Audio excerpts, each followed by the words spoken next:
To make sense of real-world problems, economics has one key assumption in mind. People are rational. Economists use this assumption to make predictions on real-world problems with the best-case scenario in mind. Think about it. Why would you settle for less? Personally, I wouldn't, and many others wouldn't as well. Predictions are made with that process in mind. Now, imagine you are working an office job. This is you, stressed and upset at a job you just can't stand. Economics would tell you to leave and pick a job that suits you better and optimize it. In cities like Los Angeles and New York City, that's rational thought. Big cities offer dynamic career changes and opportunities. But living in a small city, what I realized is that rationality changes depending on where you live. For example, living in a small city, they provide many different rules, or what econ likes to call constraints. Job opportunities are often limited in these areas. Not only that, the healthcare is few and far between. And to top it all off, when a problem like a crisis occurs, it can feel like a punch right to the face by Mike Tyson in his prime. So, the rational thought would be to leave a small city and go to a big one and be like this guy who seems like he's more free and more unshackled. But that isn't reality. When we break it down and we change our perspective, we could see that these disadvantages can seem more like strengths. The limited job opportunities, the fewer healthcare options, and the vulnerabilities to more economic shocks can be restrictive, but these restrictions create strength. In small cities, they use a different kind of logic, one that values resilience and community. For example, the limited job opportunities make the communities invest in those jobs that already exist. Not with just money, but with passion. That investment makes those cities specialize in those fields as well. Fewer healthcare options, strangely enough, can bring people closer together. When the systems in place fall short, people step up to the occasion. Family members and communities help you. Support becomes personal. In a small city, you're not just a name. You're somebody who is seen and known. And finally, this also applies to economic shocks. When something is affecting a city, if you lived in a big city, it really wouldn't affect it that much. But if you live in a small city, every single individual will feel that impact. So the community comes together and faces that challenge, and it creates more resilience. Now, let's revisit Opportunity Guy. As we can see, he has a bunch of possibilities beyond the horizon, but he's alone. Despite meeting thousands of people in big cities, you can often feel lonely. And in small cities, you really don't feel that. In small cities, people are often more open. You see more people at the same time. And it's more like one interconnected community. Now, this may seem like a constraint and a disadvantage when framed like this, but it's just a side effect of living in a big city. Now that we understand that small cities have different advantages and disadvantages, we could see that living in a small city may not seem irrational anymore. But when we misunderstand irrationality, we misinterpret people. And that misunderstanding can make labels. A city that I've known dear and lived in all my life has been labeled many things. A city of struggle, a city of poverty, a city full of irrational people. But to me, it's home. Huntington, West Virginia. Now, living in Huntington for most of my life, I could see a lot of these small city concepts hold. For example, the community is very tightly knit. Being in Huntington, I'll often see familiar faces and build bonds with people that I would not be able to build in big cities. Another similarity is that the job market is very small. Service jobs dominate the industry in Huntington, with healthcare being one of the main sources of revenue. But this also goes into a big distinction between Huntington and other big and small cities. Huntington's healthcare is top-notch when compared to your average small city. Health Grades, a platform that compares thousands of hospitals, has named Cabell Huntington Hospital in the top 50 best hospitals in the nation. Many people from West Virginia will come to Huntington to receive services that they cannot get in their area. Unfortunately, this healthcare is built on a crisis, an economic shock, if you will. An elephant too big and too massive, one that we must address. The opioid crisis. Ground Zero was the name given to Huntington due to how impactful and devastating the opioid crisis is on the community.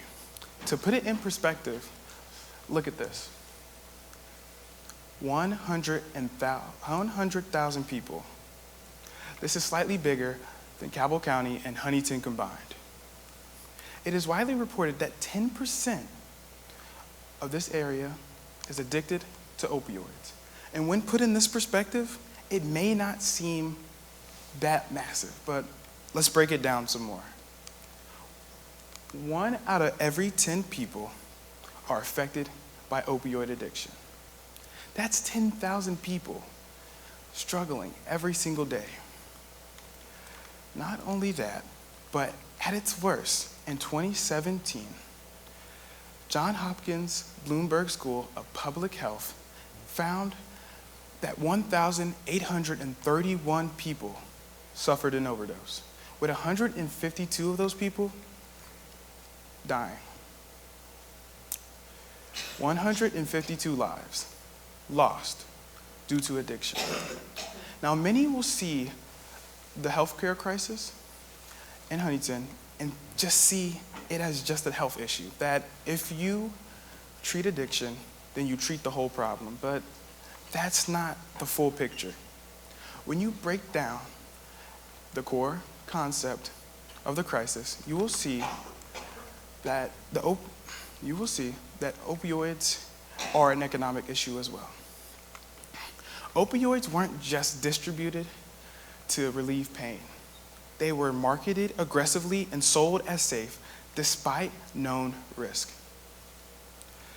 In a lawsuit in 2019, the state of Oklahoma versus Pharma Purdue, the courts found that Big Pharma knew just how addictive opioids were, but still, they sold them. Not only that, Johns Hopkins School of Public Health found documents and archives of opioid manufacturers. They implied that the main goal was to maximize profits while not worrying about the risk. And the cherry on top,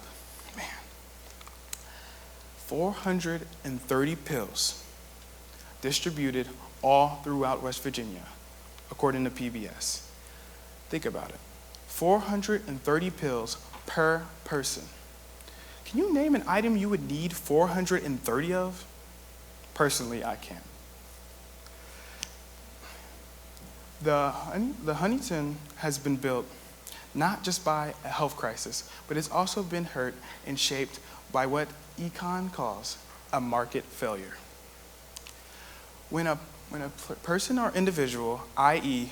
pharmaceutical companies, use their advantages in a bad way, such as mismanagement of information and mismanagement of advertisement. And they use these advantages to make a profit while disregarding the cost. That cost going to people, families, and children. The people face these costs. People are rational, right? Throw it out the window. Because when an environment is shaped by instability, addiction, and lack of options, rational decision-making begins to fade, and predicting the real world becomes next to impossible. To gain more insight, I interviewed many people from the community, and one person I interviewed in particular was Jeremy Bailey. Now, during our talk, Jeremy Bailey said something that was crucial, something that stuck with me. He told me, when you're addicted, the most important thing in your life is drugs. And then if you don't have drugs, the second most important thing in your life is learning how to get drugs. Being addicted, Jeremy Bailey relapsed and overdosed twice. Then he made the most rational decision available.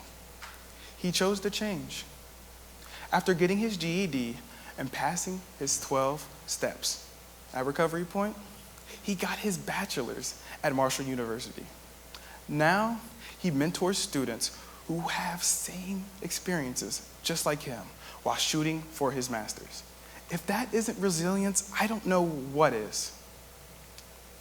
Being the son of a recovery coach, I often see very similar stories and hear them as well. I've heard stories on how substances can manipulate people to act like how they shouldn't. And those substances take. I've also heard stories of relapses. I've heard stories of doubtfulness. And I've heard people trying to rebuild something that they once lost. But I've also seen something more powerful. People choosing every single day to fight their addiction.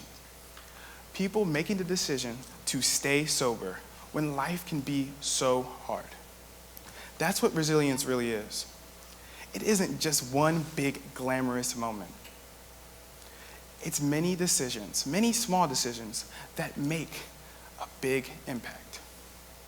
These stories inspired me, and they also reinforce something that I've always thought. People are rational. And I believe that's true. But when rationality is affected by constraints, environment, and limited opportunities, rationality can be perceived as something different. When you look at a small city, you may ask yourself, why would somebody rational stay in a small city with limited opportunities? But that's not seeing the whole picture. Rationality isn't about making the best possible decisions. It's about making the best decisions available. It's about doing what you can with what you have. And that is resilience. Not only that, Huntington is a big factor and a big example for this. Huntington, to many people, may seem like just a city of poverty, a city of addicts, a city of struggle, a city full of irrational people. But to me, Huntington is a city of resilience, and it's home. Thank you.